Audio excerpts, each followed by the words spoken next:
You are listening to the Doctors and Dollars podcast. This inaugural season is brought to you by 1752 Insurance. You insure your car, your house, and your health, but do you insure your income?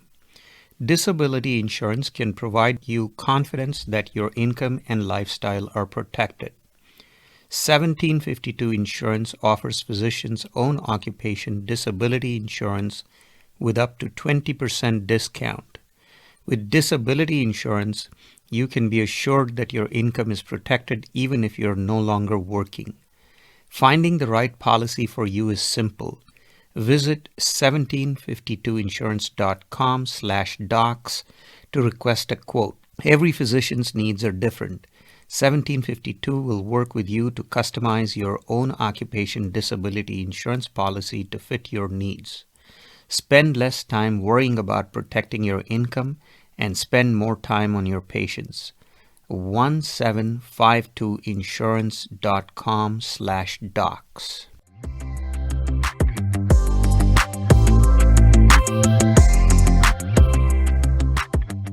Hello, listeners. This is the Doctors and Dollars podcast, Season 1, Episode 3, and we're glad to have you over here.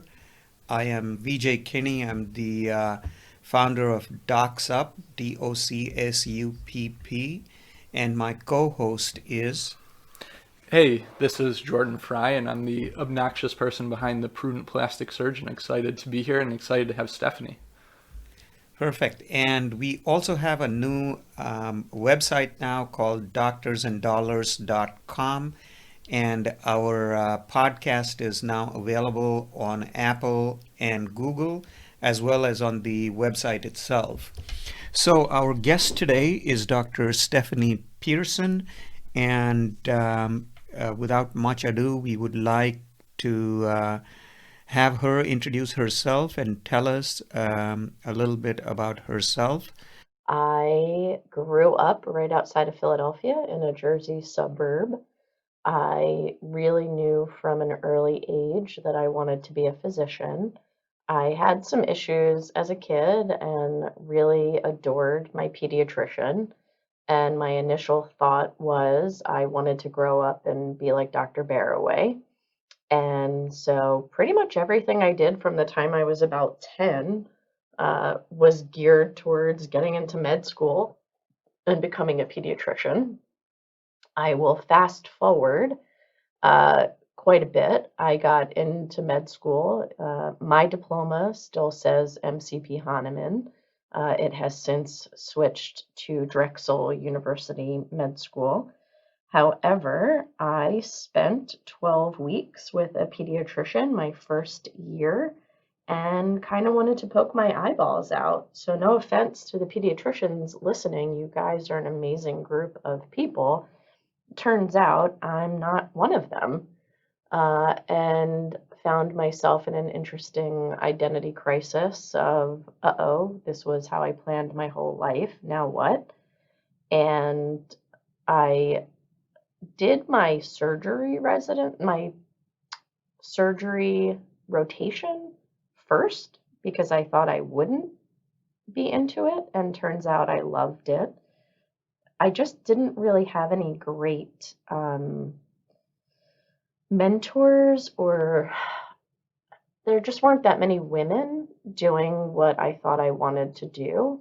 And so I kept looking and made a circuitous route to OBGYN through kind of gen surge. Then I thought about pediatric orthopedics and had been doing some research at Penn and had planned out my sub-I and then actually did OB/GYN as my last clinical rotation and loved it.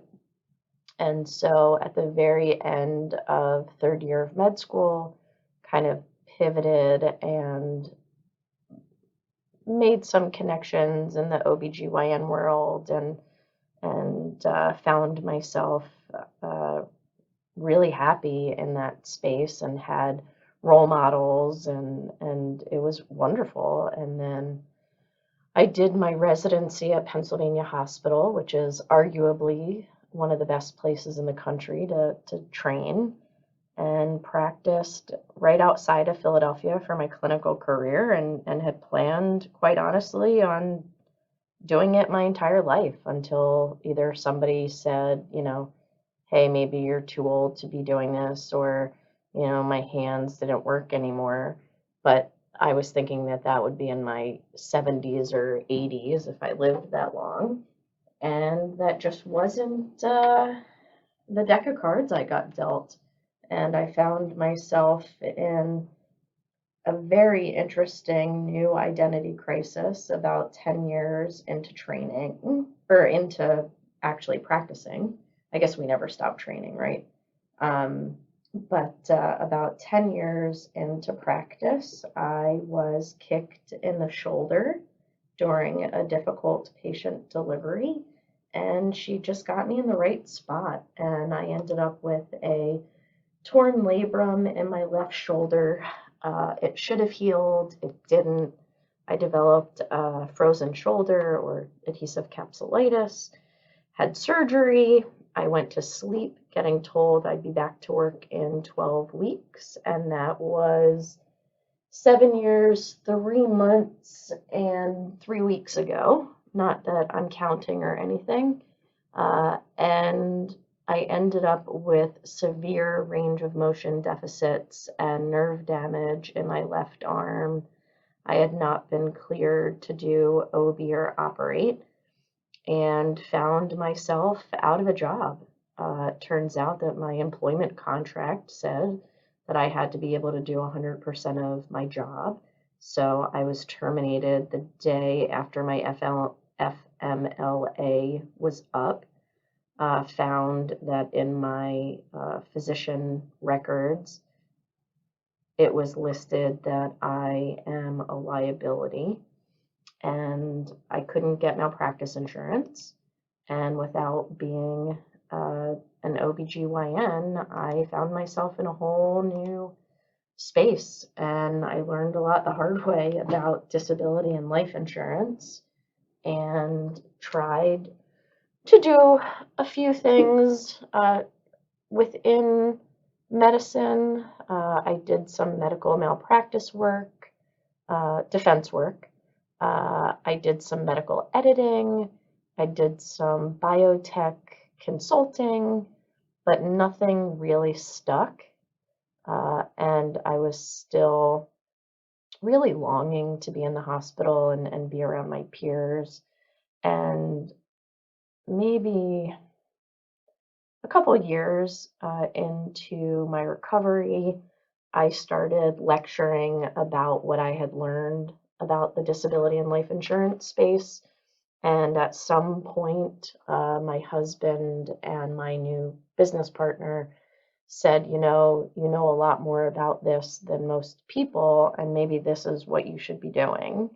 And so it was a very interesting pivot to go from being a practicing physician to becoming an insurance advisor. But that's kind of the quick and dirty story.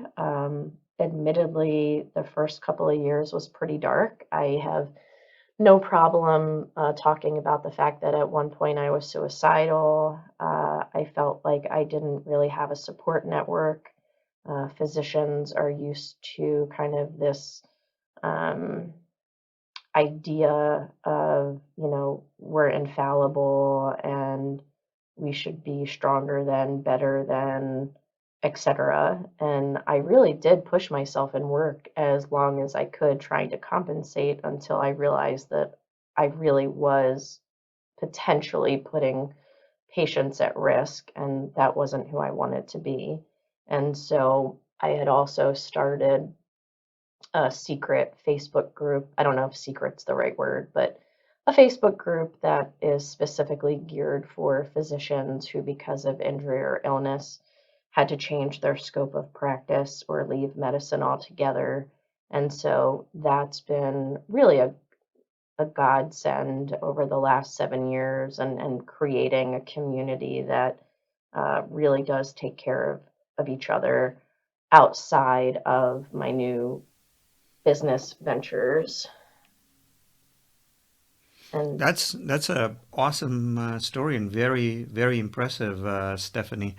Um, do you still have that Facebook group? Have you made it yes, unsecret now, or can the rest of us no. join it?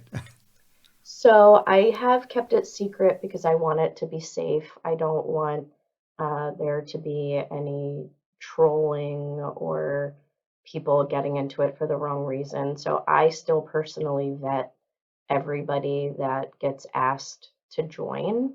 Uh, I don't have a pseudonym, so I am Stephanie Pearson on Facebook.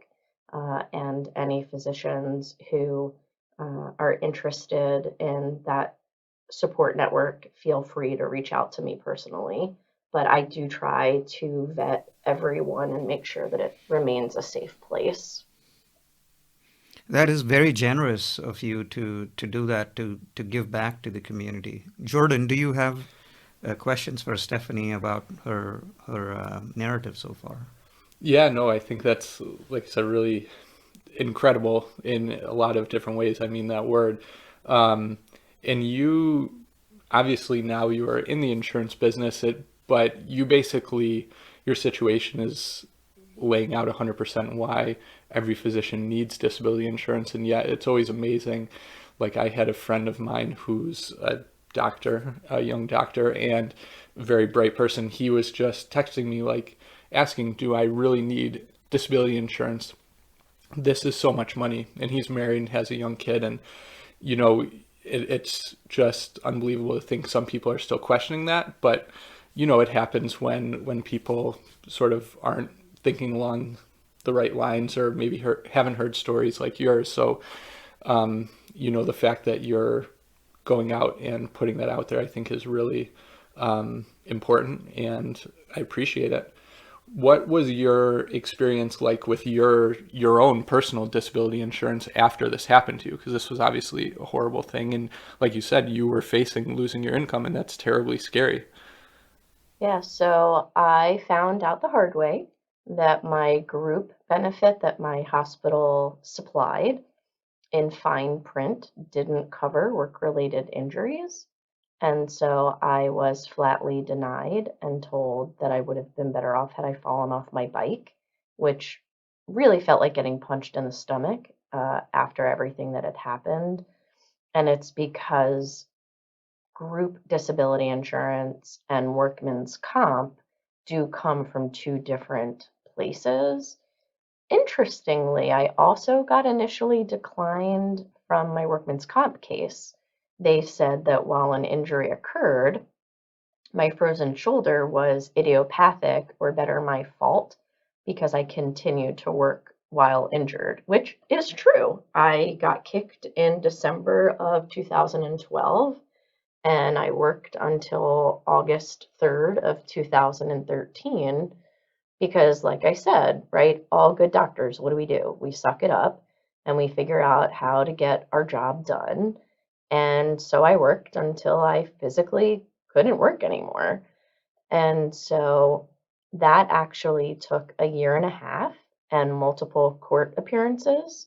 I did end up settling with workman's comp. And to be quite honest, I settled because I was exhausted and I just didn't feel like fighting anymore. And I wanted to make sure that we didn't have to sell our house. And so I was lucky enough that I had two private policies that my senior partner had made me get my first year as an attending, and found out that both policies lacked something as far as design was concerned. And what I thought I had wasn't exactly what I had. And it was sheer ignorance, right? It's we just don't know what we don't know. And thankfully, it was enough that I didn't have to sell my house. I didn't have to pull my kids out of school. I can tell you hundreds of stories of people that did not have it that well, either having to sell houses, having spouses leave because, quote, it's not what they signed up for, have had to battle, companies. And it it's really difficult. And on the flip side, I also know disabled folks who were properly protected, and it was kind of smooth sailing. And so I became really passionate about making sure that we were getting educated. And I really fell into this role out of a sense of feeling as though I had not been properly educated, didn't have anybody advocating for me, and really everyone I knew was asking me to look at their stuff. And I felt like the only way for me to do it ethically was to either become a broker or a lawyer. Both of my brothers are lawyers, so I don't feel too badly saying that for a million and five reasons, I really didn't want to become a lawyer. Um, and so becoming a broker just kind of made more sense.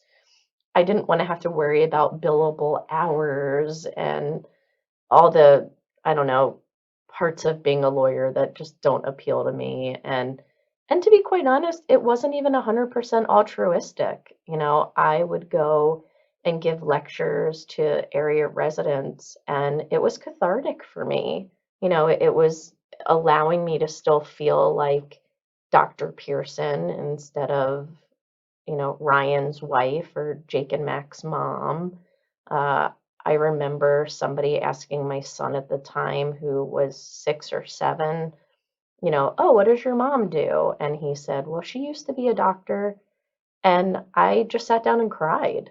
It took a lot of therapy and a lot of time for me to realize that no one could take those letters away from me. No one could take, what I have accomplished away from me. It's just I had to repurpose it and figure out, okay, how can I use the knowledge that I now have to continue to help people, right? I mean, we all go into medicine with this idea that we're going to help people and we're going to fix things, right? That's so much of why so many of us go into medicine.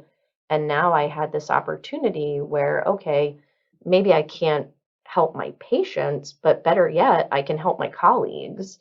And after hearing some of the stories that I heard, I felt pretty lucky or blessed, however you want to look at it, that I at least had what I had, and really became quite passionate about making sure that other physicians had what they needed and felt part of the process and properly educated. And so that's really how it all started. Wow, yeah, that's really incredible, and I think like I said, what you're doing is amazing. I have a question related to the disability insurance part, but just something you said, or we're going over how you felt, afterwards, and that no one can take those letters away, and you really kind of had this identity as a doctor, and then we're struggling after some of the more external things associated with that were gone, and I in a very different way can relate to that, and even during residency. And I think a lot of people dealing with burnout sort of have that moment where everything I was doing was towards being a doctor and was being poured into that and being the best surgeon that I could be. And then I realized that I kind of wasn't as happy as I thought I would be by reaching this pinnacle that I had made up in my head, and that was because I neglected a lot of the rest of me. And I think that a lot of physicians are guilty doing that, and I certainly struggled with that and continue to work on that. But getting to a healthy place was not necessarily the easiest thing. So I appreciate you sharing that with us. Yeah, I think that it's so important for physicians from the get-go to have a life outside of medicine. And it just, I believe I'm a bit older than you guys, but it just wasn't talked about when I was in training, right? You lived, breathed, ate medicine, and all of a sudden, you find yourself married with kids, and now that's your new identity.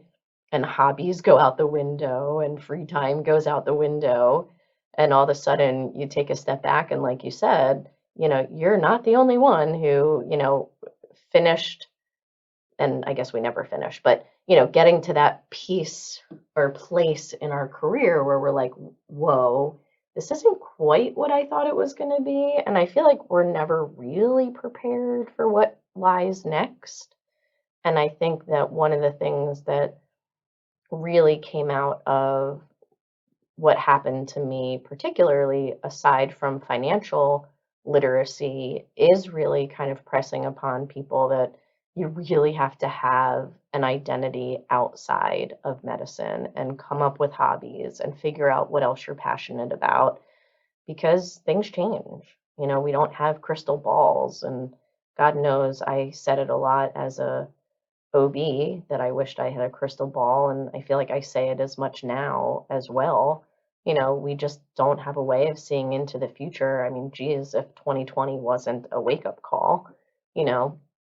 And so it all kind of comes back to just making sure that we're really taking care of ourselves, and that's both financially, emotionally, physically. It all ties into each other. Stephanie, this is very useful for all of us physicians. I'm a radiation oncologist. Hmm. While I'm not as exposed to death and dying as medical oncologists are, we see our fair share, and burnout is important for everyone. And then along come life events like you described, and it's essential to have a support group, like you said. But most of us don't have the time to develop the support group that is necessary. Either if you're lucky enough to have a large family, and we remained involved in that family during our training and early attending years, and gave it the time and effort that was necessary to maintain those relationships, then great. But sometimes you can't. You can't even nurture what you were given before you became a doctor. So then when something like this hits you, you are looking for professional help, but there seems to be a stigma attached to getting professional help about both burnout as well as specific issues like this. I mean, in your case, it was a injury and disability that followed that, but others might have other things, medical issues that resulted in some disability or addiction issues, or depression, anxiety issues, or things like that. And the way it seems to be right now is that if you seek help, and if that goes on paper and there's a record of that, in many states that record can be pulled up and held against you. Since you run a Facebook group and you help people, through, it's almost a support group, I imagine. Hmm. What is your understanding of that? I mean, if a physician has burnout issues, or has other psychological issues or mental health issues, and they go seek help for that, can that be turned against them, either by their malpractice insurance company, or their disability or life insurance company, or their state boards, or the hospital credentialing committees and things like that? So I can't speak to all of those because they're not necessarily in my wheelhouse as far as state boards and malpractice insurance. It depends on the board and the carriers and whatnot. I can speak to disability and life insurance, uh, and I'm going to take kind of a giant step back in that the hope initially is that people have their disability and life insurance placed early on in training, so it's not an issue. With that being said, I am a big proponent of people seeking the care that they need, and my own opinion is that people that seek care are more likely to develop coping mechanisms and bandwidth to deal with those issues and are actually less likely to leave work because of it. With that being said, medical records are medical records. And so when we're talking about a private commodity such as disability insurance, life insurance, everything's fair game. I mean, there's no secrets from these carriers. And I think the biggest mistake that I've seen physicians make is trying to hide stuff and write their own prescriptions or have their friends write their prescriptions or their spouses write their prescriptions because they don't want, quote, there to be a record. But just filling the prescription is a record. And now if you have a filled prescription without the proper counseling, therapy, physician follow-up, that's viewed as a really bad behavior and can land somebody in a position where we can't get them insured for disability insurance with the traditional carriers. There has to be good behavior. You have to be following, standard of care practices. With mental health stuff in particular, right now it is across the board, or I shouldn't say across the board, it's all over the place when it comes to disability carriers. The different carriers, it ranges from a 2-year benefit up to and including the life of the policy, but it is dependent on carrier, it's dependent on state, it's dependent on the type of physician that you are. There are so many nuances for how mental health and substance abuse are handled. But at the end of the day, I'm always going to tell folks, get the care that you need. And that's the most important piece. If we can get the insurances in place prior to any of that happening, great, because then if God forbid you do have to leave work because of it, you'll be covered. But I don't want to see people kind of cut their nose to spite their face and say, well, if I'm not going to get covered for this one thing, then why am I getting the coverage? Because there are 1,000,010 things that take people out of practice. And historically, mental health and substance abuse is about 8 to 10% of the claims filed every year, and that's across all fields. Most carriers won't break it out into subsets because it's proprietary. And so kind of the broader stroke of that is we need to be taking better care of ourselves. And if that means seeing a psychiatrist or seeing a psychologist, you have to do what you need to do so that you're a functioning member of society. I think that that's a big reason why we have such a high physician suicide rate. And then you're not helping anybody, and so I think that's the big piece for disability insurance. From a life insurance standpoint, it's kind of interesting. We've definitely seen a shift this year with COVID that mental health issues are a little bit more, they're looked at in a slightly different manner, and folks are potentially paying a little bit more for life insurance just because with COVID and 2020, mental health issues have gone up. But I am hopeful that that will revert as we start kind of having the vaccine and letting the world open up again. We have gone well past 25 minutes on this episode, and the rest of Stephanie's interview will be continued in episode 4. So, folks, this is Vijay Kini and Jordan Frey signing off on the Doctors and Dollars podcast, season 1, episode 3. This podcast is purely for your entertainment and informational purposes. The co-hosts are not investment advisors, tax planners, CPAs, attorneys, or professionals of any other variety for the purpose of this podcast, please consult with your appropriate professionals before taking any action regarding your own finances or anything else.